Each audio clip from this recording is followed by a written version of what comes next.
السلام عليكم ورحمة الله تعالى وبركاته. مرحبا بكم متتبعي قناة نوسة كويزين. اليوم ان شاء الله كما عودتكم غادي نشارك معكم روتين طلبية حضرته هنايا في اقل من 24 ساعة. هاد الطلبية هذه فيها واحد الحلوى اللي طلبتوها على حدة بزاف منكم، اللي هي الملوزة او غريبة ديال اللوز، مشهورة في الطلبيات. غادي نشارك معكم ان شاء الله بجميع اسرار النجاح ديالها وجميع التفاصيل ديال الكمية وثمن البيع بالنسبة للاخوات اللي بغاو يبداو في هذا المجال. كذلك غادي تشوفوا معايا ان شاء الله المملحات اللي خدمت في هاد الطلبيه. كيف ما قلت لكم هاد الطلبيه كامله فانا حضرتها في اقل من 24 ساعه. حضرت فيها اكثر من 60 بريوه ديال الدجاج، بريوه ديال الحوت، كذلك سيجار بجبن والسحتر، وكذلك حضرت فيها بسطلات ديال الحوت وبريوات ديال الحوت وكعب غزال والملوزه اللي غادي تشوفوهم معايا ان شاء الله بادق التفاصيل. نتمنى من كل قلبي ان الفيديو ينال الاعجاب ديالكم. اذا عجبكم ما تنسونيش دائما من الدعم ديالكم بلا لايك والبارطاج مع الاصدقاء. نخليكم مع المقادير وطريقه التحضير. فرجه ممتعه.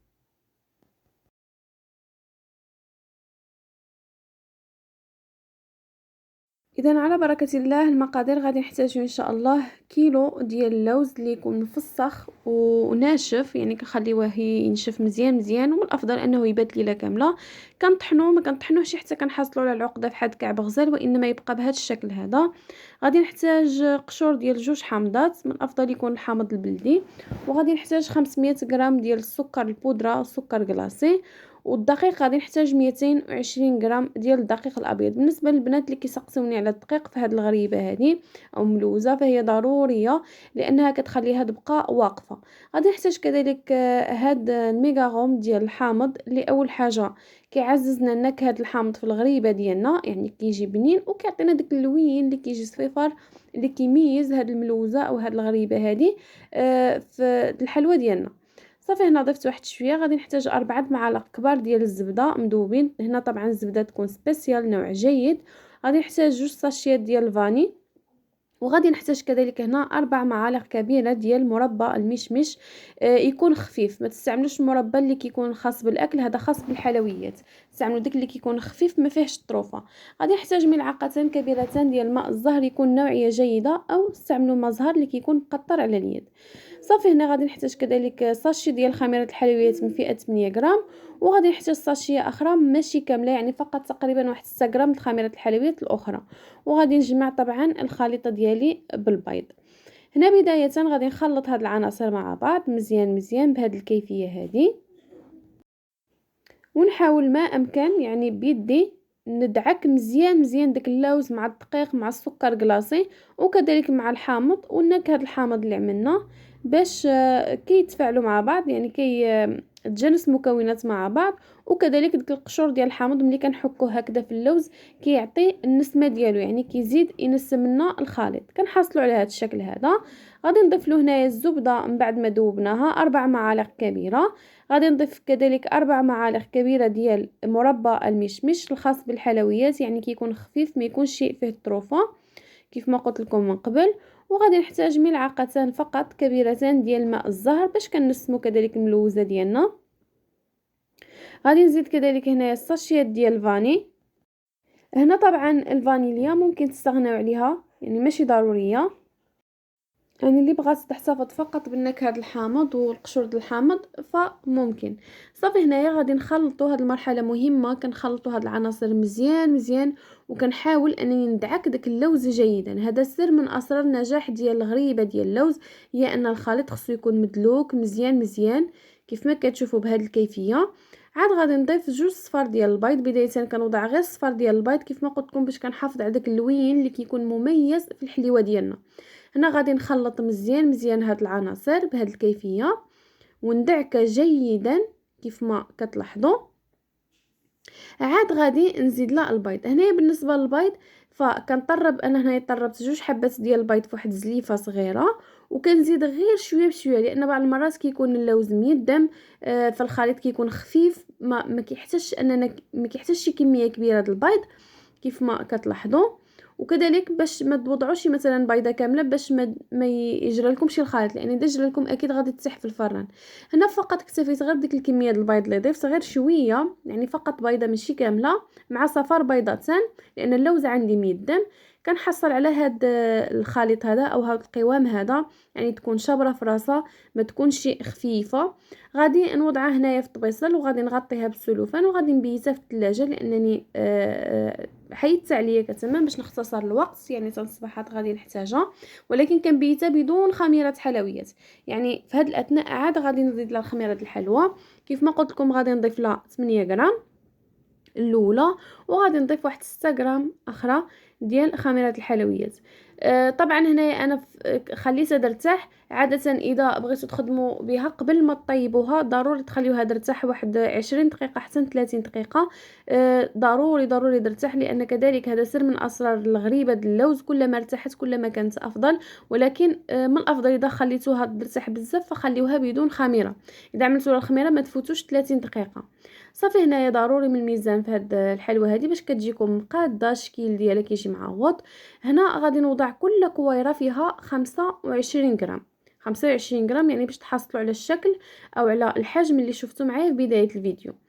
ودائما طبعا كندلك يدي، كندهن يدي عفوا بشويه ديال الماء الزهر باش ما كتلصق لي شي كيف ما كتشوفوا. وغادي نمردوها طبعا في السكر كلاصي. استعملوا السكر كلاصي سبيسيال. بالنسبه للاخوات اللي كيسقسوني، انا هنايا ما كنستعمل السكر كلاصي سبيسيال، وانما كنستعمل السكر كنشريه من بيم، فهو رطب واللون ديالو ابيض وما كيتحرقش في الفران. يعني فحال سبيسيال واخا انهم ماشي سبيسيال. والثمن ديالو كذلك مناسب جدا. هذا هو السكر كلاصي اللي كنستعمل انا، كيف ما قلت لكم كنشريه من بيم، يعني معروف بيم موجود، هو الماركه الوحيده اللي عندهم. هو هذا السكر كلاصي اللي قلت لكم. صافي هنا غادي نمرمد عفوا داك الكويرات ديالي كاملين في السكر كلاصي، وغادي نوضعهم في صفيحه الفرن. طبعا كنخلي واحد المسافه بيناتهم ضروري، لان باقي غادي يتبدل الحجم ديالها، يعني غادي تكبر في الفران كيف ما غادي تشوفوا. هنا كنضغط في الوسط ديالها بالاصبع ديالي غير شويه كيف ما كتشوفوا، فقط باش كنحصلوا على داك الشكل الكروي ديال الملوزه. كيف ما قلت لكم ما تضغطوش بزاف لان باش ما تسحلكمش كذلك في الفران، غير هكذا بالاصبع. يعني كنعملوا ديك الحفيرات علاش؟ باش كنعمرهم كذلك بالسكر كلاصي. كيف ما غادي تشوفوا كنوضع في كل حفيره سكر كلاصي وكنضغط عليه غير بالاصبع ديالي واحد شويه، يعني باش كيدير لي داك الشكل او كيغطي لي ديك الحفيره اللي عملنا، باش كيجينا داك الشكل ديال الملوزه، كيجي واحد الشكل مميز كيف ما غادي تشوفوا معايا. صافي هنا طبعا في هذا الاثناء الفران يكون عندي كيسخون، ضروري الفران يكون سخون مزيان مزيان. العافيه مهيله تماما كندخلها الطيب. العافيه طبعا تكون من فوق منا والملوزه من تحت حتى كتشق معايا الملوزه وكتحمر واحد شويه، عاد كنطلعها من فوق. طبعا البنات ما تحمروهاش كذلك بزاف بزاف في الفران، باش اول حاجه ما تنشف لكمش من بعد وما تجيكمش قاصحه، لان خصنا نحافظوا على ديك التعليكه اللي كتكون في الملوزه. ضروري غير تشوفوها تشقت فتحت مزيان مزيان فكتطلعوها الفوق تكمل الطياب ديالها. وهذا طبعا شكل العافيه كيف ما كتلاحظوا مهيله تماما، وضروري الفران يكون سخون مزيان مزيان. هذا هو الشكل ديال الغريبه ديالنا او الملوزه ديالنا ملي وجدات. كيف ما كتشوفوا كتجي النسمه فيها يا سلام، كتجي رائعه جدا جدا. هنا ما غاديش نحادي فيها بتاتا باش ما تهرشي معاكم، كتخليوها في الصينيه حتى حتى كتبرد عفوا مزيان مزيان، عاد كتخرجوها. كيف ما كتشوفوا هذا الشكل ديالها كيفاش كتجي، وهذا اللوين اللي كيجي من تحت كذلك. البنات ملي طلعوها الطيب من فوق ما تخليوهاش تحمر بزاف، لان ملي كنخرجوها كنخليوها في الصينيه، فديك السخانه ديال الصينيه كتزيد تطلع لنا مع الحلوى باش ما تحرق لكم شيء او ما يفوتش فيها الطياب. كيف ما كتشوفوا هنا طبعا ملي بردت لي تماما غادي نزولها. وكذلك نصيحه مهمه البنات، ملي تحيدوا الملوزه في هذه المرحله هذه وتكون يلاه بردات، ما تعملوهاش فوق بعطيتها، يعني خليوها حتى تبرد جيدا، عاد ستفوا وحده فوق وحده باش ما يتخسرش اول حاجه الشكل ديالها، وكذلك ما تبزع لكم شيء نهائيا. يعني هذه النقطه كذلك كنأكد عليها البنات، لان بزاف الاخوات كيعملوها ولكن كيقول لك كتخسر لهم الشكل ديالها من بعد. باش تبقاو محافظين على هذا الشكل هذا اللي كتشوفوا، كتعملوها في شي صينيه اولا في شي بلاطو، ولكن ماشي فوق بعضيتها، يعني خليوها حتى تبرد تماما، يعني على الاقل دوز واحد ساعه ساعه ونص عليها هكذاك، عاد غادي تستفوها فوق بعضيتها. من الافضل انكم اللي تخرجوها تخليوها في الصينيه ديالها حتى كتبرد مزيان، عاد ديك الساعه عملوها فوق بعضياتها. كيف ما انا هذه خليتها اكثر من ساعه المكانه محطوطه في الصينيه، عاد ستفتها فوق بعضياتها، يعني حتى تاكدت بانها بردت مزيان مزيان ولات شابره في راسها ما تبزعتش معنا، عاد ستفتها فوق بعضياتها. هنا طبعا ملي طابت لي الملوزه ديالي غادي ندوز نكعب غزال. هنا باش ما نطولش طبعا كالعاده معكم الفيديو، فانا شاركت معكم في عده فيديوهات، غادي نخلي لكم ان شاء الله الروابط في صندوق الوصف. هنا خليته ينشف انا واحد ساعتين، عاد غادي نطيبه، يعني ما بيتوش كيف ما كتلاحظوا الشكل ديالو كيفاش كيجي. هنا بالنسبه للاخوات اللي كيسقسيوني الثمن ديال هاد كعب غزال بالحبه، فبالحبه البنات كنخرجوا ب3 دراهم للوحده. الوزن في كل كويره ديال العقده ديال اللوز اللي كنخدم في هاد كعب غزال فهو 15 غرام، يعني الكعيبه كتكون ماشي ديك الكعب اللي كبيره وكذلك ماشي صغيره، هي هذه كنخرجها ب3 دراهم. الاخوات اللي كيطلبوا لي الكعب اللي كتكون كبيره فانا كنخرجها طبعا ب4 دراهم اللي كيكون الحجم اكبر من هذا كيف ما كتشوفوا. هنا بالنسبه العكس ديال الملوزه البنات، الكعب غزال ملي كنخرجهم من الفران ما تخليوهش نهائيا في الصينيه ديال الفران، يعني ان فوا تخرجوه زولوه، ما تخليوش ديك الحراره ديال الصينيه يطلع معاه، لان اذا خليتو ديك الحراره ديال الصينيه يطلع مع كعب غزال كيرجع من بعد قاصح. دونك ضروري غير تخرجوه من الفران حيدوه مباشره في شي طبيصل، يعني العكس كيف ما قلت لكم ديال الملوزه اللي كنخليوها في الصينيه ديالها. هنا غندوز معكم الحشوه ديال بريوه ديال الحوت اللي وجدتها طبعا في الليل. انا مشيت معكم بالترتيب يعني بالنهايه ديال كل حلوه باش ما تخربقوش معايا في الفيديو. هنا بالنسبه لبريوه ديال الحوت كنوضع في مقيله معلقه ديال الزبده وشويه ديال الزيت. وبالنسبه للقشور ديال الجامبا او القشور ديال القمرون فكنغسلوهم وغادي نوضعهم هنايا في واحد الطنجره يغليو مزيان مزيان لان غادي نحتاجهم من بعد. هنا ملي كتذوب لي ديك معلقه الزبده مع الزيت غادي نضيف هنا كيلو ديال القمرون كيف ما كتشوفوا من بعد ما مقشر ومنقي طبعا عنا. هنا في هذه الاثناء نجهد البوطه جيدا لان كيف ما كتلاحظوا القمرون كيطلق الماء ديالو. هنا في هذا البريود ديال الحوت انا استعملت فقط القمرون، يعني ما استعملتش شي نوعيه اخرى ديال الحوت، لان البسيطلات اللي طلبت لي السيده هي اللي عندي فيهم جوج انواع ديال الحوت. غادي نخلي لكم الرابط ديال البسيطلات في صندوق الوصف، شاركته معكم في الفيديو اللي من قبل. هنا غادي نعمل واحد الرشيشه ديال الملح، وكيف ما قلت لكم نجهد البوطه جيدا. غادي نضيف كذلك هنا علبه ديال الشامبينيون المعلب اللي قطعته طريفات صغار. نحرك هاد العناصر مع بعض وكيف ما قلت لكم على عافيه تكون مجهده.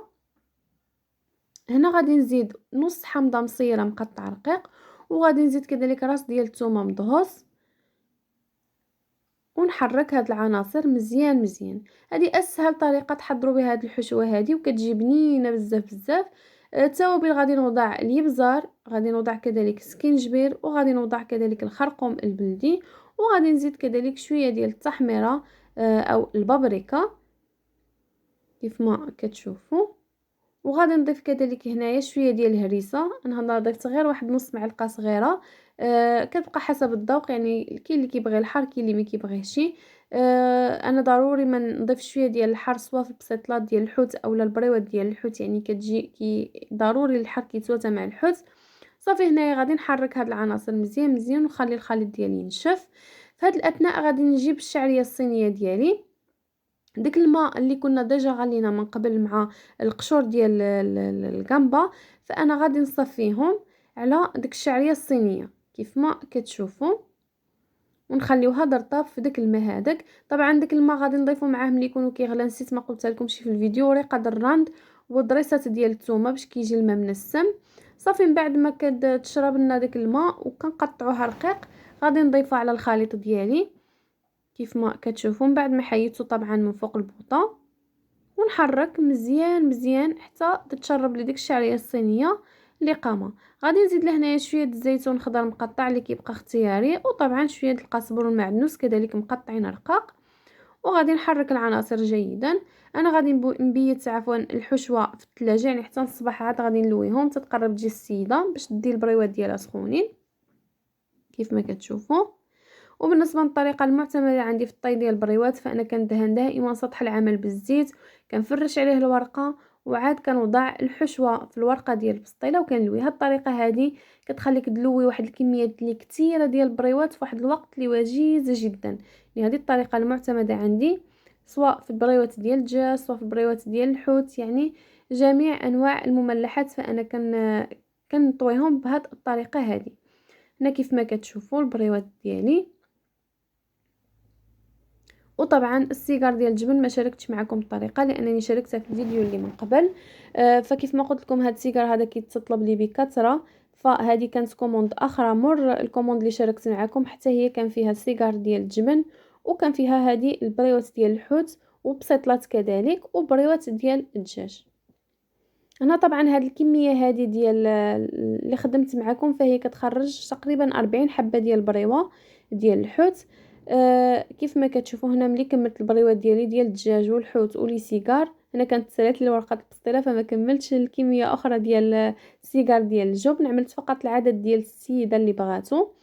السيده كانت طالبه لي هنا 60 سيجار ديال الجبن و60 بريوه ديال الدجاج، وكانت طالبه لي فقط 10 حبات ديال البريوات ديال الحوت، وكانت طالبه لي كذلك بسطلات ديال الحوت. هنا بالنسبه لي سيجار فانا كنقليهم، كاين اللي كيطيبهم ولكن في القليه البنات كيجيو بنانين افضل من انكم طيبوهم في الفران.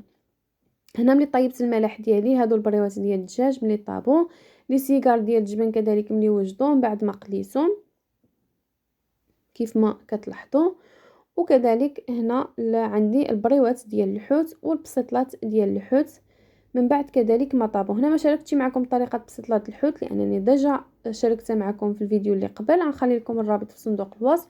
هنا زينت البسطلات ديال الحوت ديالي بشويه ديال الجبن محكوك مع هنايا نص حمضه كيف ما كتشوفوا، تثبتهم طبعا بعويدات صغار باش كتبقى ثابته معنا ديك الحمضه.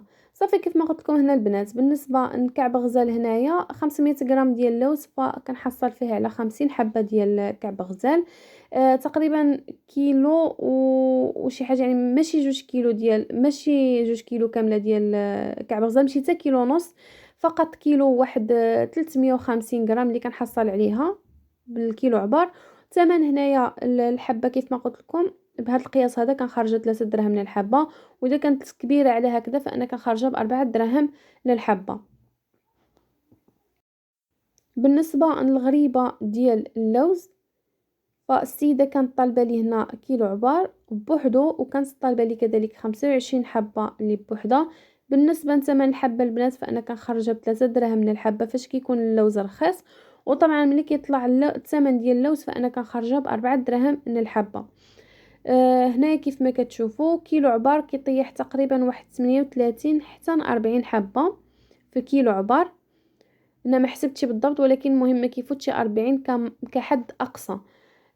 هنايا كذلك بالنسبه للملح فانا غادي نعملو في هاد لي بواط هادو البريوات ديال الدجاج بسطلات ديال الحوت وكذلك السيجار، غادي نستفهم على حسب الطلب ديال الكليانه، يعني كل بواطه غادي نعمل فيها شحال بغيه بالضبط. هنا هاد البواطه هذه غادي نعمل فيها 60 سيجار ديال الجبن لان السيده كانت طالبه لي 60، فغادي نستف فيها 60 سيجار ديال الجبن. بالنسبه للبواطات البنات بزاف الاخوات ديما كيسقسوني عليهم، فدائما كنقول لكم البنات انا دائما كنوصي عليهم غير مول الحانوت اللي كنسخر من عنده، كنوصي على اي حاجه صراحه اللي كنكون باغياها، ما كيكونش عندي الوقت انني نخرج نتسخر اولا نطلع للمدينه فوق ولا نبعد، فكنوصي غير مول الحانوت، فهو مسكين الله يجازيه بخير كيتكلف وكيجيب لي داكشي اللي كنوصيه عليه كامل كيف ما كتشوفوا.